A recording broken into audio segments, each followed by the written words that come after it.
Psycortex, un podcast court, parfait pour une petite pause informative. Aujourd'hui dans Psycortex, on accueille un invité, Valentin Hamoudi, biologiste moléculaire spécialisé dans le végétal. Il a écrit un livre, Le pouvoir des plantes, aux éditions Humaine Science. Et il va nous parler de l'importance d'écrire des livres de vulgarisation scientifique, et surtout d'en lire. La science est partout dans nos vies. Dans les technologies qu'on utilise au quotidien, les décisions politiques qui nous impactent, ou encore les débats sur des sujets comme le climat, la santé ou l'alimentation. Pourtant, beaucoup de recherches restent confinées dans des publications scientifiques qui sont complexes et inaccessibles pour la grande majorité des gens. La vulgarisation scientifique rend ces connaissances accessibles à tous. Elle simplifie sans dénaturer. C'est comme une traduction, mais pas seulement des mots. On traduit aussi des concepts et des idées. Et la vulgarisation, ce n'est pas seulement une manière de s'instruire, c'est aussi une question d'empowerment. En comprenant mieux le monde, on peut prendre des décisions éclairées, que ce soit pour notre santé, notre carrière ou notre engagement citoyen. On associe souvent la vulgarisation à des formats courts, voire ultra courts. Des articles, des vidéos de quelques minutes, voire moins, ou encore des publications au nombre limité de caractères sur les réseaux sociaux. Ces formats ont évidemment leur utilité pour éveiller l'intérêt ou donner des clés de compréhension rapide. Mais le livre présente un avantage unique. Il offre la possibilité d'explorer les sujets en profondeur. Contrairement à un post ou à une vidéo courte, malheureusement souvent oubliée en quelques secondes et remplacée par le prochain titre accrocheur, un livre de vulgarisation permet de couvrir un thème dans ses grandes largeurs, d'expliquer les nuances, de raconter les histoires derrière les découvertes et d'analyser les implications à long terme. Et c'est bien là toute la force d'un livre. Il ne se contente pas de résumer, il invite à réfléchir, à questionner et parfois même à rêver.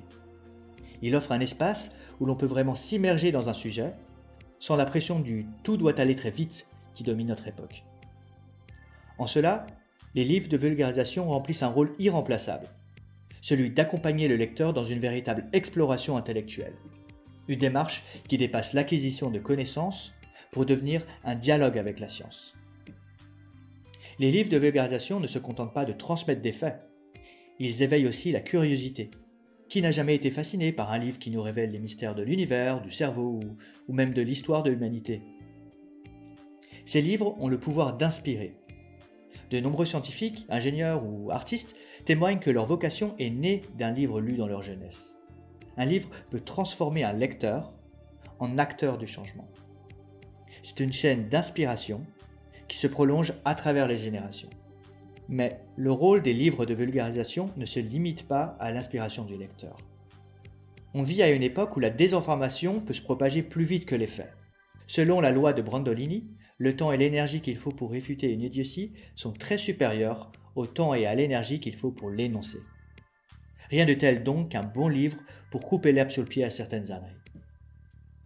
Contrairement à un tweet ou à une vidéo courte, ils prennent le temps d'expliquer en profondeur, de nuancer, et surtout de présenter des faits basés sur des preuves. Parce que oui, la plupart des livres de vulgarisation présentent une liste de références bibliographiques pour les lecteurs les plus curieux qui voudraient approfondir leur exploration.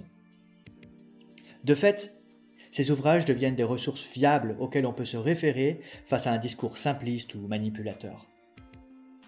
Ils contribuent à élever le débat public et à renforcer l'esprit critique, un outil indispensable dans nos sociétés hyper connectées, où les fake news se propagent comme une traînée de poudre et où les raisonnements fallacieux trompent bien trop facilement. En résumé, les livres de vulgarisation sont bien plus que des ouvrages informatifs. Ce sont des outils pour comprendre, inspirer et réfléchir.